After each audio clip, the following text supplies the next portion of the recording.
This podcast is for informational purposes only and does not constitute legal, tax, investment, financial, or other advice. It is not intended to cause or induce breach of an existing agency agreement. Hello? Hello? Hello? This is the Vancouver Commercial Real Estate Podcast.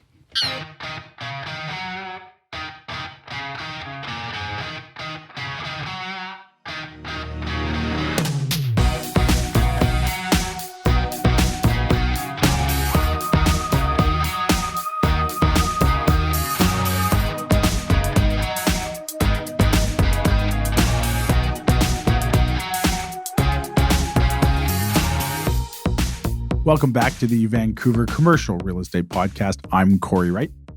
And I'm your other host, sometimes, Matt Scalena. Good to have you back, Cory. That energy is just, I feed off it. Inspiring. Yeah. Inspiring. Speaking of inspiring. Today we have Ravi Mann, PROPetual Capital Partners, Isle of Mann Development Group, really unfolds a lot of how the development investment side of the business works. And obviously there's really exciting new REIT that PROPetual offers to give the investors the opportunity to come in with a much lower bar when it comes to financial entry. Here's what I love about this. You don't have to be an accredited investor. Yeah. You don't have to know all the hoity-toity folks to get in on the ground floor of these developments in Metro Vancouver. This is democratizing investment for the masses when it comes to ground up development, making it easy, and the returns, the returns. Yeah. We'll let Ravi speak about it, but he's passionate about it. Man, Knows his stuff. he knows he's a passionate guy who really believes in the product, and it comes through. That's important. And one thing too that we touch a little bit on in there about a typical what we call LP structure or limited partnership structure or limited liability partnership, depending on if you want to call it an LP or an LLP. Usually people investing in those are institutional investors, pension funds, ultra high net worth individuals that get the opportunity to invest in that. And they're investing hundreds of thousands and in some cases millions and millions of dollars. This is an opportunity that they have through PROPetual Capital Partners there through this REIT they're offering that gives maybe the everyday investor the opportunity to partake in the same opportunities. But I think at a $5,000 entry point. For as little as $5,000. And the nice thing about this is RSP, RESP. This is very attractive. Yeah, well, I still got zero in all of those acronyms, so I'm out. But they do go through it, and he talks a lot about how the development investment side works. But a lot of people don't understand that. A lot of people think they see a big developer's name on a sign, and that developer is just so rich individually as a company, and they're pouring all of this money and not realizing there's so many different limited partners that have helped contribute to get this development off the ground, in also partnering with, the Royal Banks of the world and the Scotia Banks of the world to make this happen. But it's not always, this large development corporation that is piling the money into these projects. Absolutely. So stay tuned for that. This is a great conversation. Before we get to that, Cory, one thing that struck me was you look great, but you suggested you're a little tired as you came in because the commercial real estate market, it sounds like it's as challenging as the residential market right now. And I just was thinking about this as Ravi was talking about, a tale of two cities, the Canadian real estate market, Toronto, Vancouver. Is the commercial real estate market taking off in the same way as the residential market right now? Is it as frustrating? Well, it's frustrating to the point that there's no inventory and you've got tons of buyers piling up on the sidelines, seems like every hour at this point, that are trying to get into this thing because obviously you have inflation going through the roof right now, which doesn't do good for money sitting in the bank. You've got extremely low interest rates still, the threat of rising interest rates. And we had Doug Porter on last episode from the BMO Financial Group, and they sort of talk about what their predictions are with the Bank of Canada and where interest rates are going to go. So you've got money sitting in the bank, potentially devaluing itself through inflation right now. Cash is trash, they say. Yeah, and you got interest rates and the threat of interest rates going up. So investors, large companies, small investors, guys looking to buy a strata lot, they're all sitting on the sidelines frustrated because they want to take advantage of the low interest rates, but there's no product to buy. So maybe before we cut to our talk with Ravi, I just have a question for you because obviously he's talking about really, really exciting returns when it comes to this private REIT and this new model that they're rolling out right now. How low can cap rates go in Vancouver? It's a good question. I think if you look at like the multifamily side of things right now, you're seeing things like in the mid twos and maybe even. Can we go negative? I never say never. I think one thing too is if you look over in look around the world in places like Hong Kong, 0.5% to a 1% cap rate over there is kind of like par for the course. And over here, you go back 10 years ago, you were seeing cap rates in secondary markets, probably like 7, 8, 9%. Right. Victoria, there was things that were probably like 6 to 8% that weren't moving. And now when you look at cap rates over here, I remember looking at stuff downtown and someone would list something at a 4.5 cap rate for like a Stradalite in Yaletown. And everyone would be like, yeah, good luck. Yeah. Laugh them out of the... Right. And now they've come down more. So as cap rates go down, prices go up, and then it just takes you more and more money out of pocket through down payments and a lower loan to value on the mortgage side of things to make them work. Right. So, I think, I'd like to say they're not going to go any lower, but I've been wrong before. So it's just interesting, right? Because there's so little inventory, so many buyers. The conditions just seem like it's time to test the market. Maybe if you're traditionally, if you're a what seller. you would see is that as interest rates rise, you would kind of see cap rates have to move up a little bit because then there's other options for investors. And why do I take the risk of a landlord if I can look at like a mutual fund or T-bills and all this stuff? So usually, historically, interest rates would go up and cap rates would kind of slowly work their way up. Now, not a lot, but enough that you might be kind of like, you want to buy smart. If there's no inventory and you've got all of this money on the sidelines, potentially, I think, and this is only my prediction for what it's worth, is if we don't have any inventory come to the markets, I don't think cap rates are going to rise, which is going to push prices, upwards or downwards. I don't think it's going to happen because there's no inventory. And right now, there's so many buyers out there looking to get into the market that I think prices will even hold themselves, keeping cap rates where they are. And in some markets, maybe the hotter markets, not the secondary or tertiary markets, you might even see prices continue to go up. The variable is the inventory levels. Mm-hmm. And if that doesn't come to the surface, which it hasn't, and I don't really know if it's going to be honest with you, because demand is so high, that prices still might go in the upward direction, which is going to keep cap rates low. And keep in mind, debt's going to cost more. So people may not, your buyer pool could fall off because of that. But I think we're going to be in for a very challenging 2 quarters ahead of us. Challenging because there's no inventory to speak of and there's too many buyers. So it's harder and harder to get into that game. So when the opportunities present themselves, you got to move and move fast. You got to jump. Yeah. I think that's great advice, Cory. But maybe before we cut to our talk with Ravi Mann, a word from our sponsor. This week's episode is brought to you by our great friends at Impact Commercial Group. Really enjoy working with Impact Commercial. And we should say Al and his team can basically do anything when it comes to lending. Anything when it comes under the commercial umbrella. You're building a building in development, we got you covered. You're buying land, we'll make that happen for you. You're investing in a property or multifamily building, check. Owner-occupiers looking to acquire their own space, double check. Anything commercial financing you need, Impact Commercial is your go-to. ImpactCommercial.ca. And we should say over 50 years of combined experience. So trust these guys. They're the right fit. Best in the business, in my opinion. And without further ado, our interview with Ravi Mann, Isle of Mann Group, PROPetual Capital Partners. Enjoy.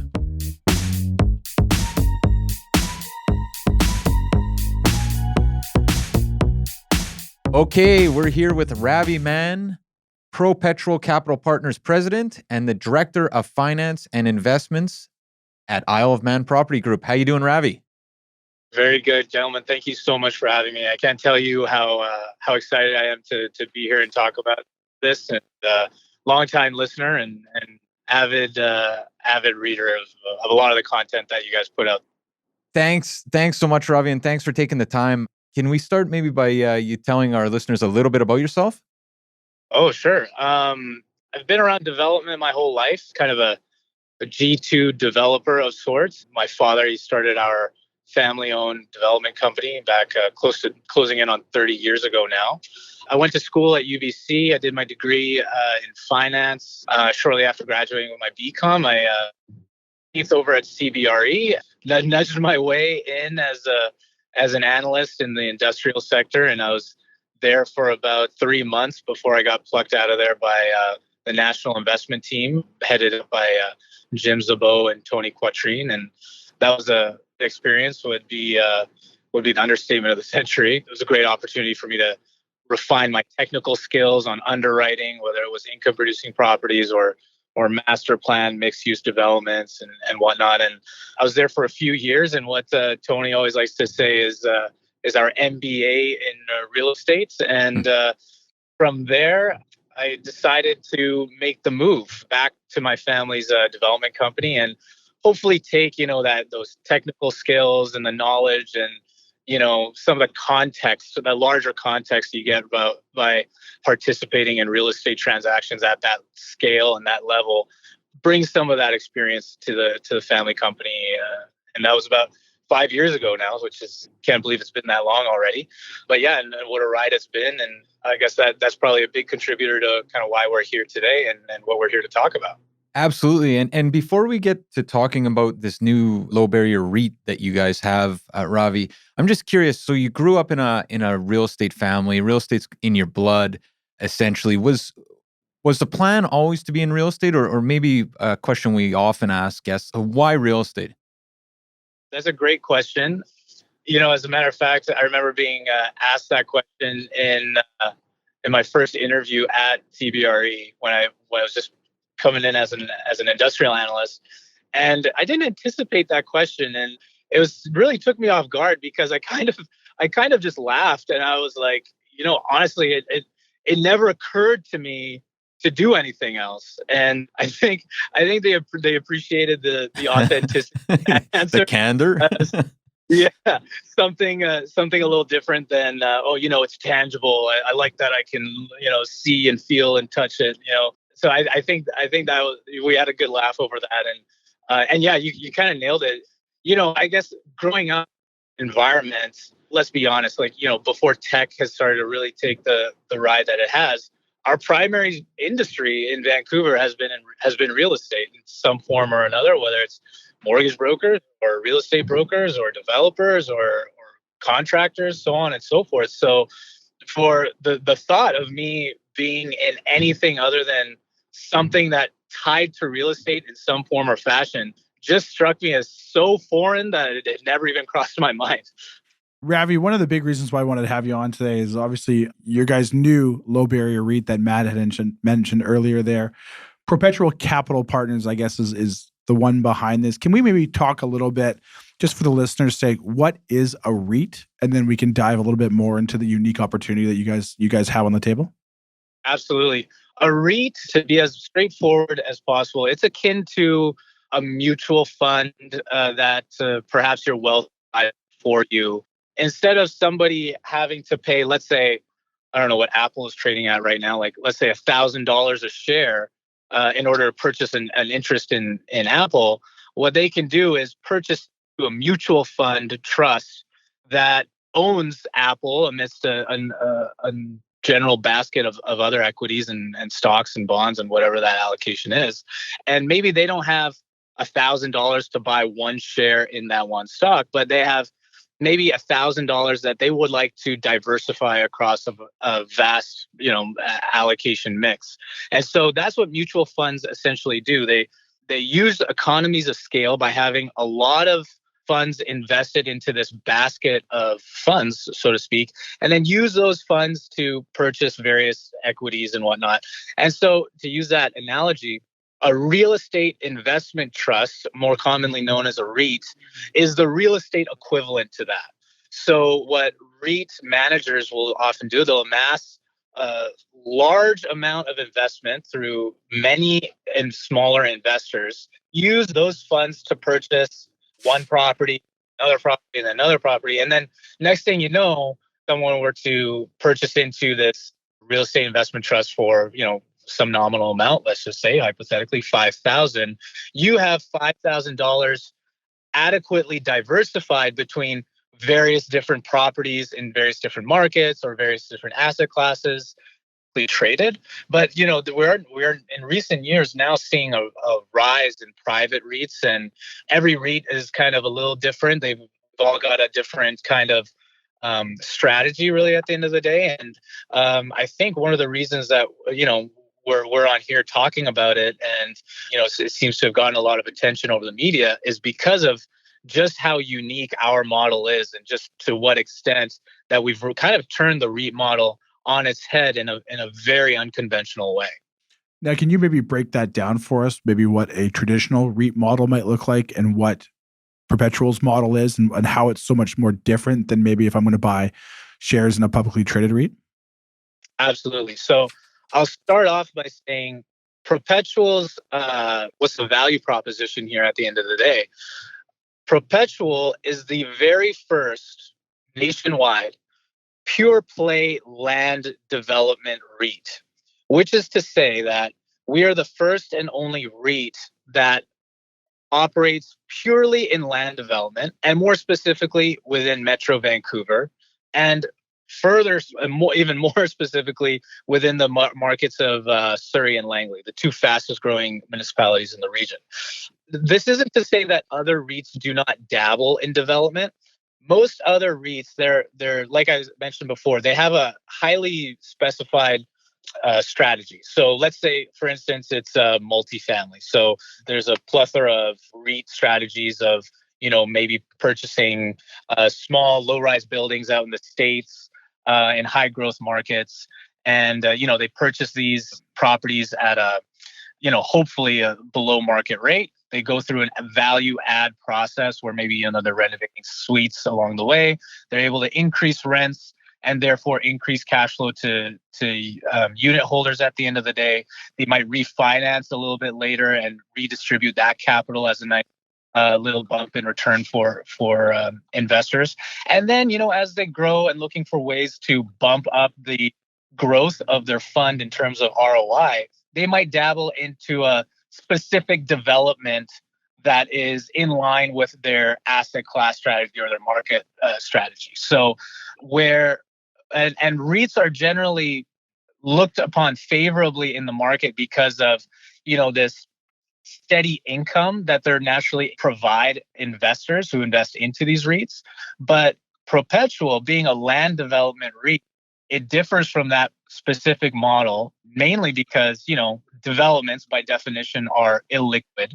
The investment needs to be placed in there for, on average 3 to 5 years in order for cash flow to be realized. The very nature of developments is that you're putting a lot of money in for a defined number of years, and then you get this nice balloon payment at the end that, just blows your ROI through the water.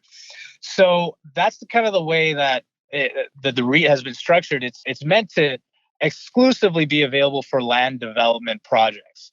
Furthermore, what PROPetual allows for is, naturally many REITs are accessible, to the general public, but land development opportunities have historically not been provided to the general public. And why is that? It's because investment developers are not investment managers at the end of the day. They are not looking to take on, copious amounts of administrative or transparency requirements in order to allow a lot of investors to participate in their developments. The traditional way of capitalizing a project is that, you go back to your tried, tested, and true investors who are prepared to cut you a check for, few million, 10 million at a time. So you only go to one, maybe 2 or 3 other capital partners to proceed on a project. So what's the problem there is that over the years that this has naturally led to a squarely elitist investment vehicle. So the one that is not available to the general public, but, I'd say the crusade of some sort that I think PROPetual is really trying to achieve here is have the general public, for once, be able to participate in the conversation that is land development and land value appreciation across Metro Vancouver. I shudder to think at all the people that roll their eyes every time that we hear about a new story about, land values increasing, property taxes increasing, so on and so forth across the market, and just kind of shrugging it off, thinking that it doesn't apply to them because they'll never be able to invest in, own a home, let alone invest in a land development project. So for the first time in history, those people will have a readily available investment vehicle to invest. And I apologize because I know I'm probably going through the steady stream of consciousness here, but I think one of the reasons why it's so special in that regard is that being a REIT, it is RSP, RESP, and TFSA eligible. And we've made it low barrier, as in the minimum investment is $5,000 as opposed to $150,000 or $1 million. And that allows for people to already utilize what they've earmarked for long-term savings into a development project and have it generate the same kind of returns that have previously only been seen by the ultra high net worth investor. This sounds like what Matt has in his investment portfolio. When you said ultra high net worth, I thought Matt gets these opportunities. That's why my phone never rings. I was going to say, yeah. Now Cory can participate. Nope. It's 5,000. That's the minimum. I'm still out. Ravi, this is you know what? When you say stream of consciousness, it definitely comes through that you're very excited about this. And I have a number of questions here. One is, before we get to kind of the details on how they go about investing in this, who came up with this? It sounds like there's kind of a goal to open up these opportunities to the larger public, which I think is obviously laudable. But did you guys sit down and say, hey, listen, we see kind of an elite model here where most people we know or most people in the community aren't participating? Is that what was the driving force? Or, can you just talk about the process of coming up with basically a new model towards REITs? I'll caveat what I'm about to say by thinking that when we started down this path, we did not think that we were inventing something totally new. As a matter of fact, we quite simply hoped that there was a template for us to replicate, because we were not looking to reinvent the wheel here. Right. We were just looking to do something that made sense for us. And let me take a step back here. What was the genesis of this from the beginning? I'll start with answer your question there. It kind of satisfies two questions for us. First and foremost, we could not help but observe the kind of returns that we were generating within our own real estate development projects and compare those to the type of returns that were being generated in the generic mutual fund trusts that RSPs and TFSAs were otherwise eligible for. And being a management development company that likes to quote unquote put our money where our mouth is, we're always substantially invested in our own developments. And we know that because we have utmost confidence in the amount of, the strategic locations of the properties that we've identified. But more importantly, we have utmost confidence in our ability to do the appropriate due diligence on that property, whether it was property level analysis of like the actual, the dirt, is the geotechnical checking out, is the environmental checking out, and this and that. But also, where's the market at? Where's the financial analysis? Or what sensitivity analysis? Like what flexibility in these variables can we accommodate before this project doesn't make sense? And all these boxes need to be checked off in order for these projects to make sense to us. So we have utmost confidence in our sourcing of real estate development projects first and foremost. So naturally, we have utmost confidence in investing our own RSPs and TFSAs and whatnot into our own projects. So it started off there. Like, hey guys, what kind of mechanism can we come up with here to invest these funds into our own projects? Because we'd much rather have it not only generate the kind of returns that we've been able to generate with our discretionary investments, but also have that return amplified by the tax savings that's inherent in a TFSA or otherwise tax deferral in an RSP or ASP.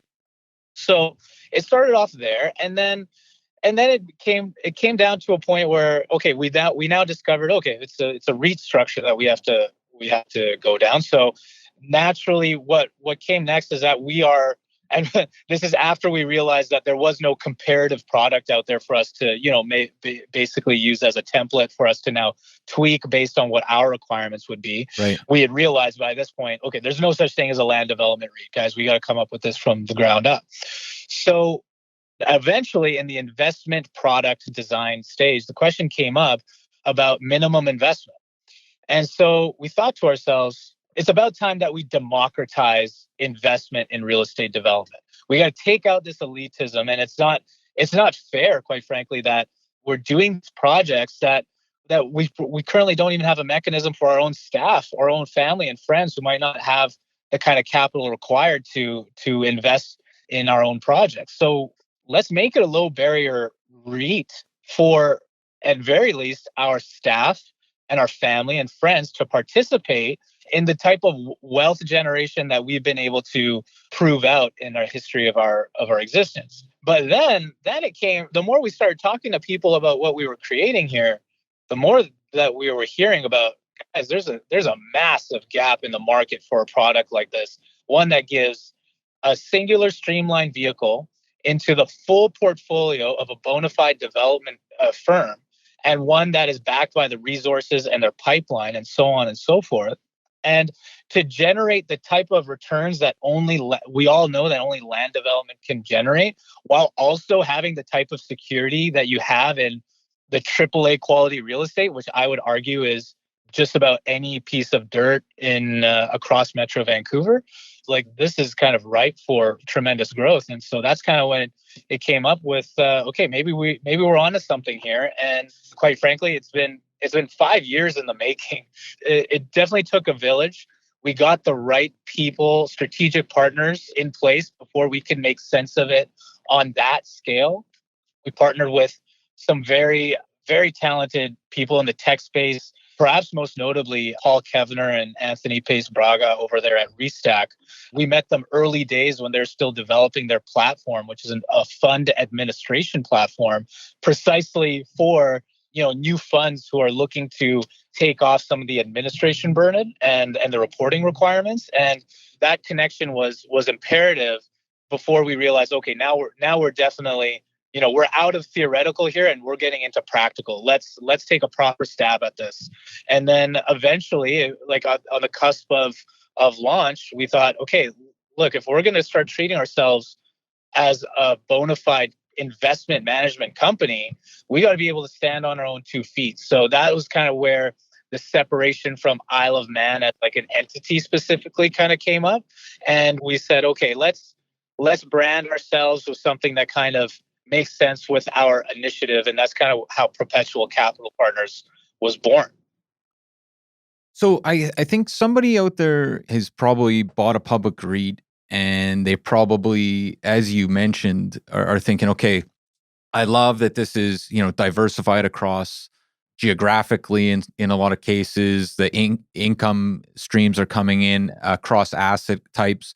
There's that diversity where, at least thinking of the way that I buy in the public markets, not a ton of analysis. You're relying on a lot of other people's essential due diligence and Google and all the rest, embarrassingly as that sounds. In this case, though, it's a private REIT. It's Surrey Langley. As I understand it, there's not the income, there's not the diversity.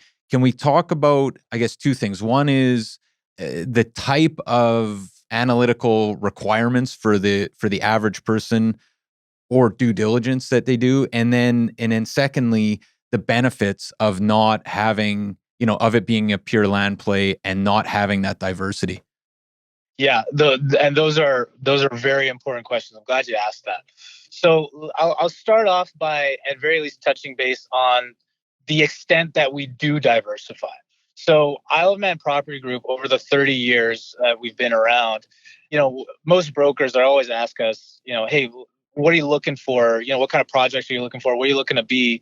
And we tell all of them the same thing. Look, we're highly opportunistic in nature. We'll get into just about any type of project as long as the pro forma pencils out. And that strategy, well, first of all, it's a prudent strategy in Metro Vancouver where, prices are just escalating year after year after year on an aggressive basis. But more importantly, it's given us expertise in a wide variety of asset classes. We're well versed in tilt-up concrete construction, more specifically our many industrial developments out in Alberta. We have experience in retail development, self-storage, seniors housing, hotels. So we have a breadth of experience in various types of asset classes. And so we will always be looking for different types of asset classes to diversify our project mix in. Now, as far as diversifying across markets, I'll start by saying this. I think just about anybody in Canada, at least in Vancouver and Toronto, know that the Canadian real estate market is more or less a tale of two cities. This isn't anywhere in the States where you have robust, frothy secondary and tertiary markets where there's lots of, profit to be had if you make the right plays, and high growth markets with good market fundamentals. Like, we've got Vancouver, Metro Vancouver and GTA that year over year are, let's just look at the data. Historically, are there market fluctuations? Of course, but in what direction are those market fluctuations trending?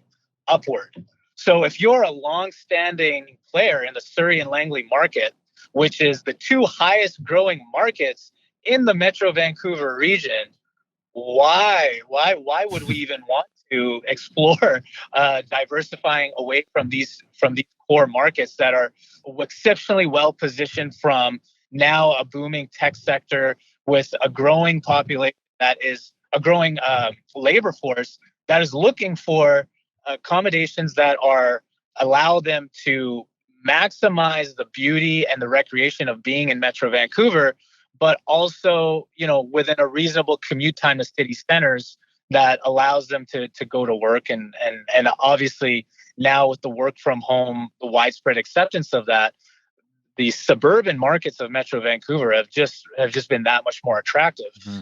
And really, at the end of the day, it comes down to strategy, right? If someone wanted a highly market diversified strategy in how they wanted to invest real estate, at least on a national basis, I would be the first person to admit that PROPetual is not for that investor. But if this investor is a big believer in the quality of Metro Vancouver real estate and believes that we are supremely undersupplied in housing and virtually any form of real estate, quite frankly, and that there's enough market fundamentals there to carry the land development industry for potentially decades to come, like we do, I would believe that investor is hard pressed to find a more attractive, secured investment that's generating the type of returns that Isle of Mann has been able to demonstrate over our 30 years. And when we're talking about returns, so there's not the steady income stream, but we were talking about kind of the balloon returns at the end. What can people expect, and how does that kind of work? I'm pretty embarrassed that it took me this long to actually get into that topic. We almost ended the conversation without asking you. Yeah. Apologies to you and to your listeners. Well, we're targeting 15 to 20% annualized return. And the way that structure is we offer an 8% preferred return to unit holders. And then there's a profit sharing, a quote unquote waterfall profit sharing structure that most sophisticated players in real estate will be well versed in. It's there's no financial wizardry going on the management fee structure. It's just a very simple promoted interest management fee structure. And then from what we've been able to do in a couple of informational webinars over the last couple of weeks was we showcased a real Isle of Mann property group project that just completed in October of last year. And what we did was, although PROPetual was not launched yet, we took these property level cash flows and we ran it through the quote unquote PROPetual system, the PROPetual model, if you will. And we wanted to be able to prove out how did the investments flush out for an LP investor at the end of the day when we layer in this waterfall structure. And it pencils out at 18.45% return for that investor. And this project, I will caveat this project was not, it did not catch this wave of sales and rapid price escalation that we saw over the last couple of years. Although the last unit was delivered in October of last year, the last unit was sold in October of 2020. And just to give you some context to that, this project particular was 138 units, multi-phase townhome development out in Langley, more specifically the Yorkson neighborhood of Willoughby. And this development was, the last comp was back in October of 2020. That's when our last sale was. And so for anyone who's keeping close tabs on the market, you know that it was basically late October 2020 when the market took off, right? So our on a per foot basis, our last comp was about $435 or $440 a foot. That same unit today, and I say this because you can look this up on MLS. It transacted at 1.2 million. We sold that unit for about 700K in October of 2020, and it transacted last month or so at 1.2 million. So if imagine hypothetically, if one of our projects caught that wind, that 8% turns into 20 plus, so on and so forth, very quickly.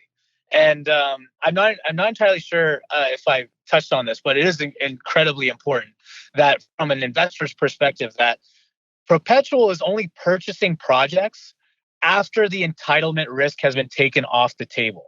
So at that point, so I'm talking about 18.45% after entitlement has already been achieved. There's been a new appraised value, and at that set value for the land, it's penciling out at 18.45%. So, it's very easy for me to speak passionately about this because I just believe in it so succinctly that in a lukewarm market that we're able to generate those types of returns. That I'm very excited to see what we can do in a market that there's consensus across the globe, across the country, that we are in a bona fide housing crisis. And finally, we're getting the proper conversations at every necessary level of government to start alleviating that supply demand imbalance. And the only way you're going to get to some kind of housing parity in the market is by getting the buy-in from the private sector. And as like we know from the private sector, we're only going to do anything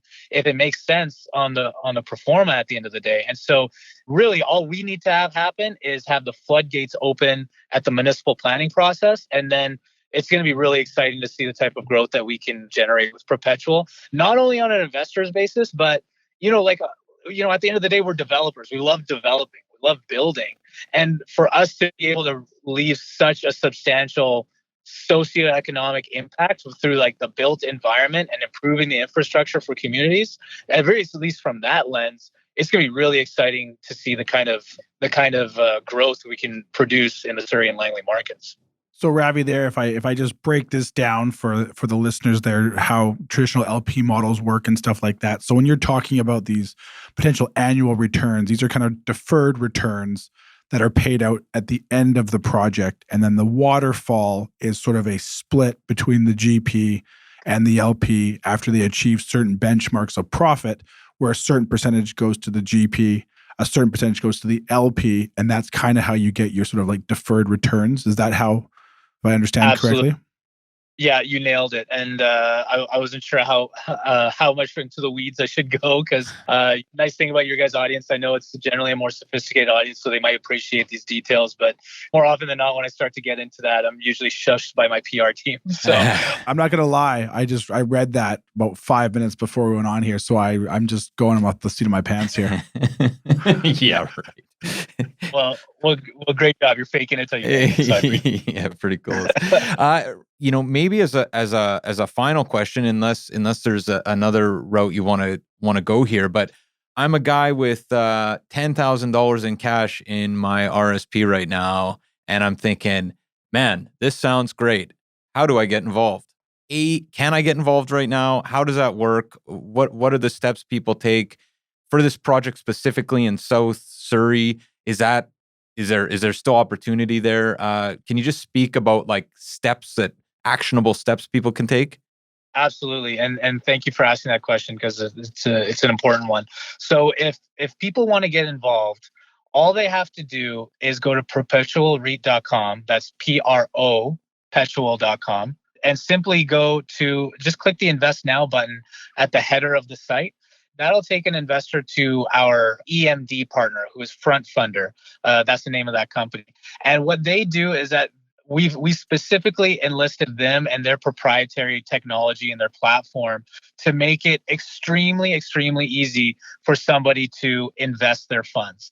If somebody wanted to open a Front Funder account and make their investment in PROPetual REIT, they can do so in the time span of about 15 minutes. If they're making a new contribution which is the deadline of which is March 1st. So I really hope everybody kind of keeps that deadline in mind. The process is incredibly easy. That simply taps into your bank account. You can debit it, and you're off to the races, and you're officially a PROPetual REIT unit holder. For those hoping to simply pick up the phone and call their wealth advisor and say, hey, buy me X number of shares of PROPetual REIT. We're not yet able to do that simply because we're on the last leg of an administrative process in terms of getting on the various exchanges that wealth advisors are mandated to operate on in order to transact on private securities. So that is stay tuned. But, if you wanted to work through the subscription process on our website with your financial advisor, we strongly encourage you to do so. Front Funder is in place to really make sure that the investor is suitable for this specific type of investment. So rest assured that that's their sole agenda. They have no quote unquote skin in the game. They're just trying to make sure that you as an investor do not get carried away. And as great of a story as I think this is for every investor, it may not work for everyone. So please go to Front Funder, that campaign page via our website. And the process is fairly straightforward from there. And is it just so everybody understands, there's, say the project that you have in South Surrey, residential retail development, people that are interested in getting involved in this private REIT, are they investing in that specific project, or is it a more general kind of buy shares in the REIT and there's a certain timeline in which you have to hold them? Can you just speak to kind of that kind of component of it? Absolutely. So every development that's in the Isle of Mann pipeline, which is about 23 or 24 it's 25 projects now that's in our pipeline of various asset classes, various project formats. They're mixed use buildings, master plan, so on and so forth. This South Surrey site is of course part of that pipeline. And as these properties achieve the third reading stage, they will be made available for sale to PROPetual REIT. So right now, that's kind of the beauty of our situation, is that because we're backed by Isle of Mann Property Group, we already maintain control of these properties. So even if we were to only raise a fraction of what our target is, we can always purchase a partial interest into any one of our projects that would form part of the PROPetual portfolio. But I just want to emphasize here that we're treating real estate development investment much more differently than what people are used to seeing. They're not necessarily going to be we're not trading off of the attractiveness of a specific property. We are trading off of the experience and proven track record of success by Isle of Mann Property Group. Right. And the targeted returns that we're looking to achieve is that target is the same as whether it's a small 20-unit townhome site or whether it's a 10-acre infilled mixed-use master plan site like the one that's showcased on our website. Right. So that's the target return across the board. Each project and an investment in PROPetual REIT gives you unfettered access to our entire portfolio. For as long as you have an interest for as long as you have a capital investment in PROPetual REIT, you will always have your proportionate share to that portfolio as it comes available for sale to PROPetual REIT. So that's kind of another way that, we're turning development investment on its head considerably compared to what people are used to seeing out there. Ravi, to end the show off here, we have our 6-pack of lighthearted questions to ask you so we get to know you a little bit better outside of the work. I know we've taken up quite a bit of your time so far, but do you have just a little bit more time for us? Absolutely. You're going to be sorely disappointed at just how boring I am. So I apologize. The 6-pack is brought to you and powered by our good friends over at Red Point Law. For all your commercial legal needs, visit them at redpointlaw.ca. All right, Ravi, first question up. Favorite movie? Ooh, Ocean's 11.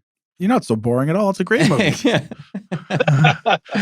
Yeah, no, that's a great flick, man. Just smartly written, greatly acted, great chemistry with the cast, and just star-studded cast across the board. So I always come back to that one. Lots of great movies out there, but if I'm looking to just throw something on, that's the one. Right on. One book, Ravi, you'd recommend? The Monk Who Sold His Ferrari. It's a great story about how it's not like, I mean, it's fiction, but there's a great moral of the story there. It's about how a highly successful, although highly unhappy lawyer basically sheds the materiality and sheds his ego and goes off to become a monk and has selling his Ferrari and is a great, for anyone who's beginning a spiritual journey, that's a great, easy to read, digestible, highly relevant analogy to modern day life and how to make certain adjustments along the way to keep your sanity amidst all the craziness in the world these days. I've heard good things about that. You're not the first person to sort of recommend that book, and I've talked to a couple people who've read it, and it's the same thing. Favorite vacation spot when you find the time? Las Vegas. There's the Ocean's 11. Now it's all well, I tied was also going to say also you're a man of contrasts. Sell the bling, go to Vegas. Hear me out though. Okay. I know I apologize. I'm probably taking up much more time than needed, but I just have to caveat this. Sure. It's not for maybe the reasons you might suspect. My parents, believe it or not, immigrants from India, but avid poker players my entire life. So we grew up doing road trips to Vegas multiple times a year. And so that they could do poker and, me and my brother, we'd be at the arcade or something like that. So it is actually a great source of nostalgia for me, that city. So not quite, although I did find other things to enjoy about that city as I grew older, but that's a conversation over. I assumed you guys were going there for architectural inspiration. Is what I assumed. I thought nothing else otherwise. That's exactly what I was going to say. Of course. Thank you for landing on that. Right on. Favorite bar or restaurant? Oh, this is the easy one. Chiapinos. Good answer. Favorite band or musician? Or song? Anything you want. Oh, can I give you two? Yeah, by all means. Since we're talking about a man of contrast. Drake, which is pretty easy. Good Canadian guy. And Nora Jones. Oh, that's both ends of the spectrum. You're the yin and the yang. You know what it is? It's Drake when you're having the cocktails in the Cosmo Hotel there in Vegas before you go out, and it's Nora Jones when you wake up and you got the headache and you're walking to the pool with the sunglasses on. Oh, yeah. You just saying that, I was about to break into a Drake verse that translated into a Nora Jones. I'll spare everybody with that, but that's you more or less nailed it. All right. Last question for you, Ravi, and we of course really appreciate your time. One piece of advice you'd give listeners interested in commercial or residential real estate? Never stop learning. And I'm sure that this is applicable to virtually any industry, but the moment you think you've got it figured out, or you know everything, if you think you're hot stuff or whatever, that's the moment that you're going to start seeing some rapid deterioration in the quality of your career, but also not only in terms of actual, climbing the ladder, the proverbial ladder, if you will, but more specifically in terms of what the type of quality of growth you could actually achieve as I am constantly this paranoia that I do not know enough. I have not seen enough, and I need more experience here. I need more technical skills there. And that mentality, as anxiety provoking as it can be sometimes, has led to just a tremendous amount of growth in a very short period of time. And, just always be the student, always be learning, and Godspeed out there, because it's a very competitive industry in Vancouver and Toronto. And, to make your mark, if, it's a great achievement just to get your foot in the door. And and like I said, I'm humbled to even be on your guys' podcast today, because like I said, I'm a longtime listener, and I'm very happy to be here. But more importantly than not, it screams to me that I must be doing something right out there to be able to guys. So I really do appreciate it, gentlemen. Hey, fantastic. Well, thanks again, Ravi. And I think we usually say, how can people find out more? But we already got that. So thanks for your time. And that was a great chat. And now I'm gonna go check this out before March 1st. Thanks so much for your time, Ravi. We really appreciate it. Thank you, All gentlemen. right. Take care. Take care. Bye-bye.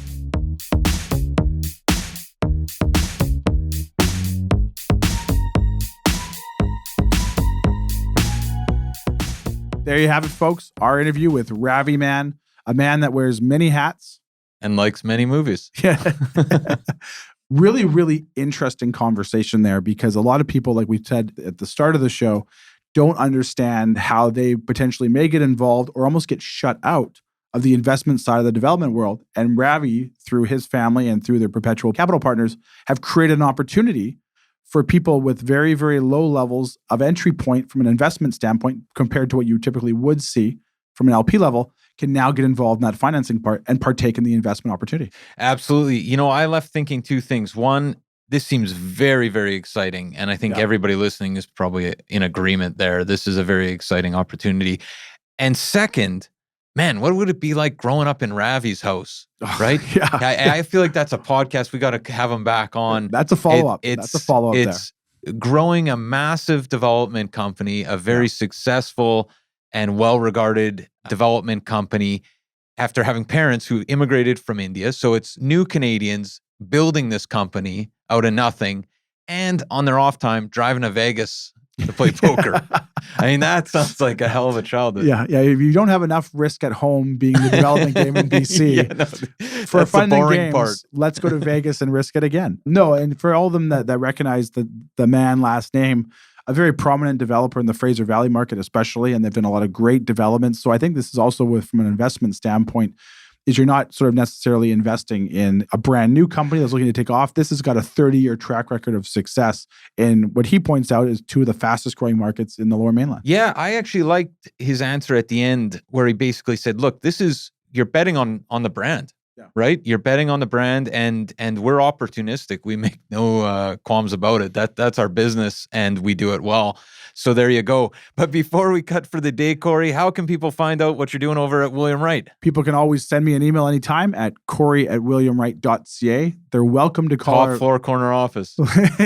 They're welcome to call our Vancouver office anytime, 604-428-5255. Let us know what your commercial needs are, and we'll put you in touch with the best advisor we have in your marketplace within the province. Or they're always welcome to visit us at williamwright.ca. You can sign up for the latest and greatest news, and we'll keep you up to date with everything that's going on. Fantastic. And of course, the transcripts, the summaries of these episodes live over at VancouverRealEstatePodcast.com. That is where all things real estate related live. We have the live wire and an assortment of other great research tools. Head over to VancouverRealEstatePodcast.com, and we'll be back next week, of course. And hope everyone enjoys the week. Thanks for listening, guys. Subscribe today.